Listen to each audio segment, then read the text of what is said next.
Alguns temas, então, da Idade Moderna que são relevantes, que são interessantes para a prova. De novo, reforçando que acaba sendo uma lógica muito eurocêntrica, né? Que a gente acaba vendo muito essa lógica europeia. A própria divisão Idade Moderna é focada, é baseada nessa lógica europeia. Então a gente também precisa ter essa visão crítica, mas é isso que acontece atualmente e a gente precisa dar uma olhada, precisa entender, mesmo porque para o Enem e para vestibulares as questões aparecem bastante. Então vamos falar primeiro de Renascimento.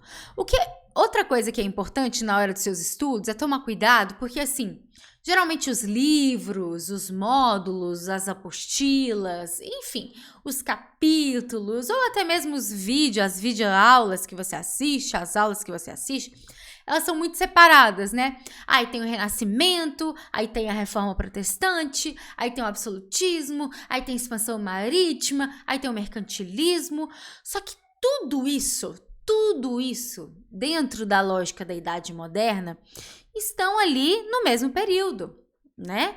São séculos aí que vão se passando e acontecimentos que um interfere diretamente no outro, e acontece muitas das vezes ao mesmo tempo. Então, é isso que eu quero que você primeiro tome cuidado e tenha atenção, né?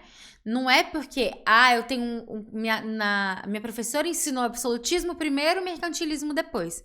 Poxa, mas ambos são lógicas que coexistiram, né? Que existiram ao mesmo tempo. Então, tem que tomar cuidado.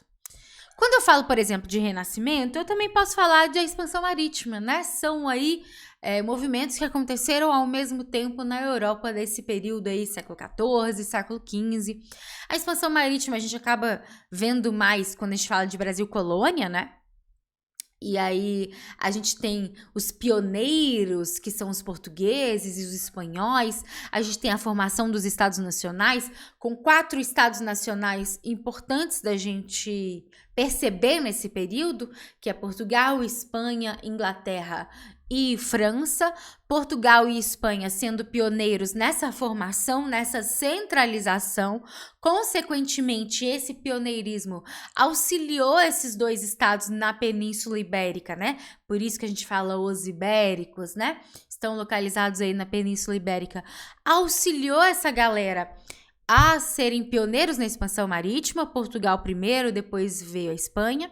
E aí, consequentemente, a gente tem o périplo africano feito pelos portugueses, chegando até as chamadas Índias. E aí, toma cuidado, porque Índias significa a lógica oriental, né? Não significa a Índia, o país Índia, mas significa o Oriente, as especiarias, a lógica do lucro com essas especiarias, com essas rotas comerciais.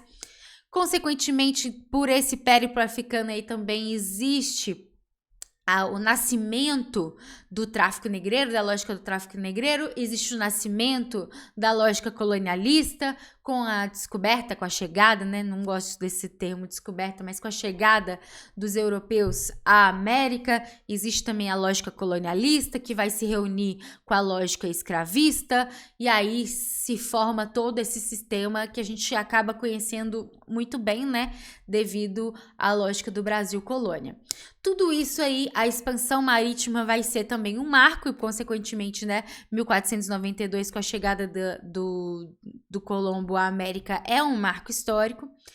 E aí nós temos o Renascimento, que acontece ao mesmo tempo disso tudo, tá? Acontece nesse mesmo período. E aí nós temos o Renascimento a partir do século XIV, século XV, acaba sendo um movimento cultural, artístico e um movimento de transição. A gente tem aí os finais da Baixa Idade Média e o início da chamada Idade Moderna. E aí, como eu já disse, por ser um período de transição, nós não podemos falar de rupturas, de fim, de acabou. As coisas são totalmente diferentes. Tem que tomar muito cuidado com isso, tá?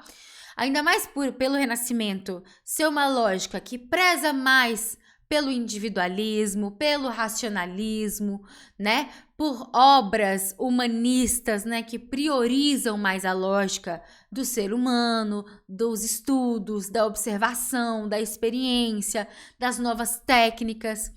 as pessoas elas já interpretam que é uma ruptura com a lógica religiosa. Não, não é uma ruptura.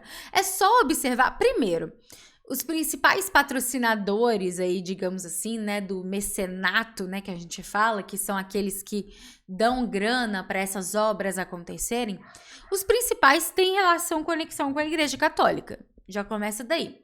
Segundo, que se a gente pega obras artísticas do Renascimento, muitas delas têm conexão com a lógica religiosa. Então, eu não posso falar de ruptura. É claro que eu posso falar que, por exemplo, os renascentistas têm essa visão, têm essa crítica, né? São mais individualistas, são valores... Desculpa, mexer no microfone demais. São valores que vão se tornando diferentes, como eu disse, mas não é de um dia para o outro, tá? Então, você tem toda essa lógica no Renascimento. Acompanhando o Renascimento, vem a Reforma Protestante. A Reforma Protestante essa que nos traz de novo, não uma ruptura, mas um questionamento. E esse questionamento acabam dando lugar para sementes dentro do cristianismo, nascendo outras vertentes dentro do cristianismo, né?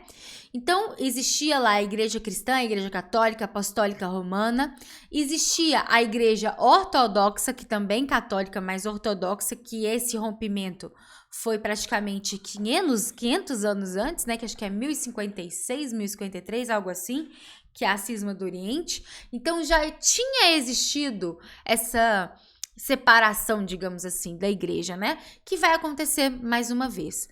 O Lutero, em 1517, quando ele prega as 95 teses, a intenção dele não era criar o luteranismo. A intenção dele era criticar a igreja, para a igreja melhorar, né? Com o tempo aí, melhorar e ter essa autocrítica, o que não acontece. O Lutero, inclusive, vai ser excomungado. Então, a partir disso, a partir dessa corrente luterana, vão existir outros movimentos de crítica a essa Igreja Católica Apostólica Romana. Então, o luteranismo, o calvinismo e o anglicanismo do Henrique VIII serão os mais discutidos aí em prova, em livros didáticos, mas não quer dizer os únicos, tá? Então, nós temos aí o Lutero, não só o Lutero, mas Lutero, Calvino e Henrique VIII, né, que vai ser chefe da Igreja Anglicana, com um ato de supremacia, vão manter muitas das questões da Igreja Católica, mas vão romper com outras questões. Então, existe aí, mais uma vez, essa lógica de transição e não de ruptura, e não de fim, de acabou, nada mais do que funcionava antes, funciona agora. Não é dessa forma, tá? Então, nós temos o Lutero com a salvação pela fé, a lógica mais individualista, assim como no Renascimento. E o que eu digo de individualismo? Se a salvação é pela fé, o Lutero ele tem essa ideia de que você não precisa da igreja, não precisa do clero para, de fato, ter a sua fé. Você pode ter a sua fé individualizada, a sua fé, né? Por isso também a tradução da Bíblia, a imprensa de Gutenberg vai contribuir bastante para isso. Então, nós temos vários movimentos acontecendo e não é à toa que esse período chama Idade Moderna, que é um outro período, que é justamente essas mudanças de pensamento, de forma de enxergar o mundo e até mesmo de relacionar com questões religiosas, entendeu? Então, tudo isso faz sentido e por isso historiadores e historiadoras acabam chamando esse momento de Idade Moderna, diferenciando da Idade Média.